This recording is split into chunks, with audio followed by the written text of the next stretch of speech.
Right, no messing about, no fluff, let's get straight into it. We're talking about the big one today, Ethereum, the king of smart contracts, the mothership. But I've got to ask you, Morgan, straight up, is it starting to look a bit questioning, washed? A bit slow on its feet, like a heavyweight champ past his prime? Whoa. Starting with the jabs. Washed? Nah, you can't say washed, bruv. That's disrespectful. It's the Godfather. It built this whole city. But is the Godfather getting a bit too comfortable? Yeah, a bit complacent? Enjoying the pasta a bit too much? Yeah, maybe. The young pretenders are circling. They can smell blood. So let's do it proper. A full SWOT analysis. Strengths, weaknesses, opportunities, threats.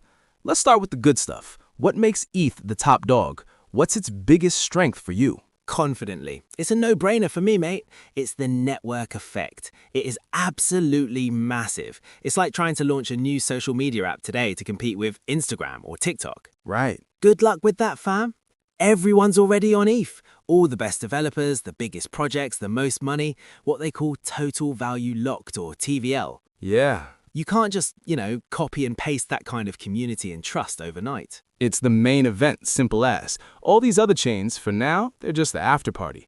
And you've got to give them their flowers for the merge, seriously. For years, people were calling it vaporware. I thought it was a myth, like my dad saying he'd finally get round to fixing the shed. But they actually did it. To switch a live, running, multi-hundred-billion-dollar network from one engine to another mid-flight? Wow, that's a madness. 100%. And that move to proof of stake was a triple win. First, it's not boiling the planet anymore, which is a good look in it. Right. It slashed its energy use by like 99.9%. Second, it changed the economics. Now you can stake your ETH, lock it up to help secure the network, and get paid for it. It's turned ETH from just a token into this internet bond thing that gives you a yield.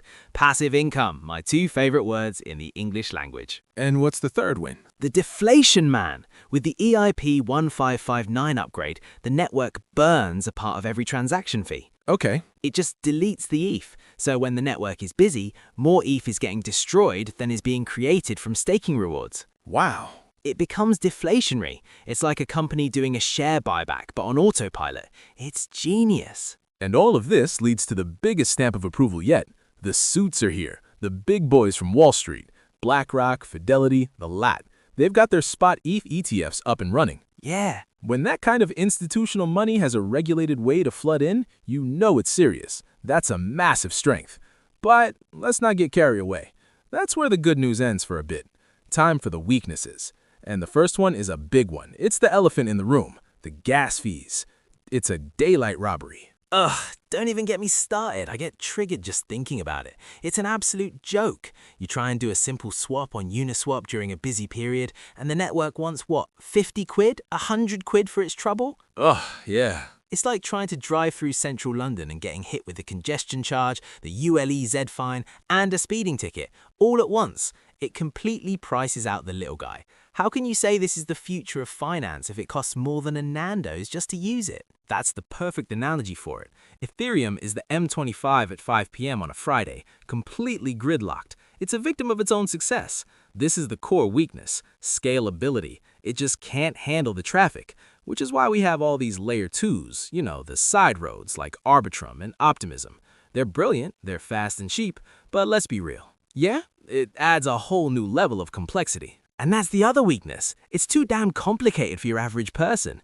You're telling your mate down the pub to get into crypto and you have to explain wallets, seed phrases, gas fees, and then, oh, by the way, you need to bridge your assets over to a layer 2 to actually do anything cheaply. Right. Their eyes just glaze over, mate. It's an absolute minefield if you're new to the game. You can get seriously wrecked. Bluntly, it's not ready for your nan, is it? Not even close. So let's recap.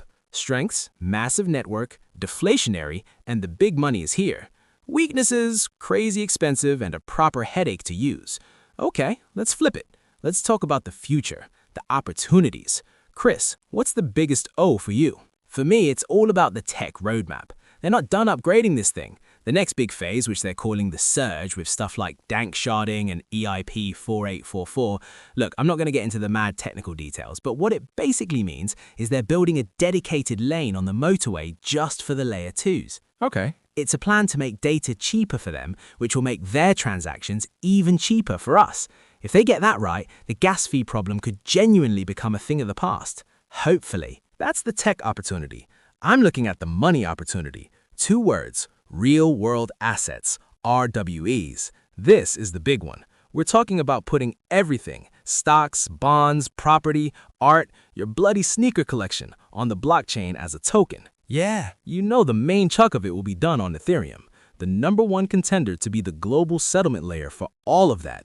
We're not talking billions here, we're talking trillions, a whole new financial system built on top of ETH. That's the dream, innit? But it's a big if. The regulators might have something to say about you tokenizing your house, which leads us nicely onto the big, scary monsters under the bed. Ominous, the threats.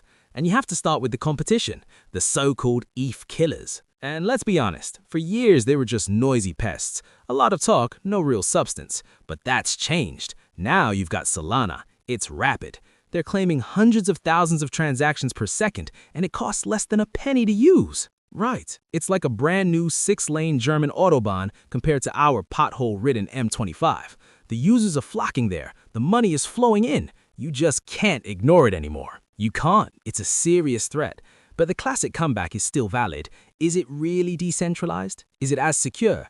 Solana's had a few wobbles. It's gone offline a couple of times. True. ETH has been running non-stop for years. It's battle-hardened. It's a tank. Solana is more like a Formula 1 car, incredibly fast, flashy, but you wouldn't want to take it into a war zone. It's a trade-off. Fair point. But the biggest threat isn't another crypto, is it? It's the government, the suits in Washington, the SEC. This whole is ETH a security or a commodity debate is a dark cloud that just will not go away. Ugh, yeah. Serious. One bad ruling, a decision that classifies ETH as a security, and it could throw a massive spanner in the works for the entire ecosystem, especially in the US. It's a major, major threat. And there's one more threat, one from the inside, centralization. You look at staking, right? A huge chunk of all staked ETH is with one provider, Lido. Yeah. If one company gets too much control over the staked ETH, they could potentially have too much influence over the network. It goes against the whole decentralized spirit of the thing. It's like escaping the banks just to end up with a new set of bosses. So, there you have it, the full picture. It's a giant. A powerful, clumsy, expensive, brilliant, battle-tested giant with a massive target on its back. It has the opportunity to become the foundation of a new global financial system. But it could also get outmaneuvered by faster rivals, bogged down by its own success, or regulated into a corner. Right. Its dominance is not guaranteed. Exactly. It's not going anywhere soon, that's for sure. But the idea that its reign is guaranteed forever, that's naive. The game is well and truly on.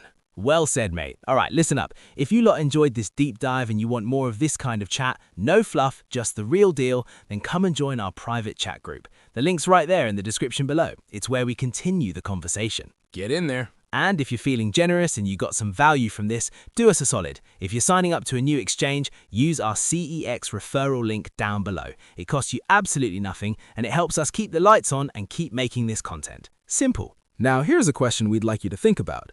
With all this institutional money from BlackRock and the big banks pouring into Ethereum through ETFs, is it losing its soul? Ooh.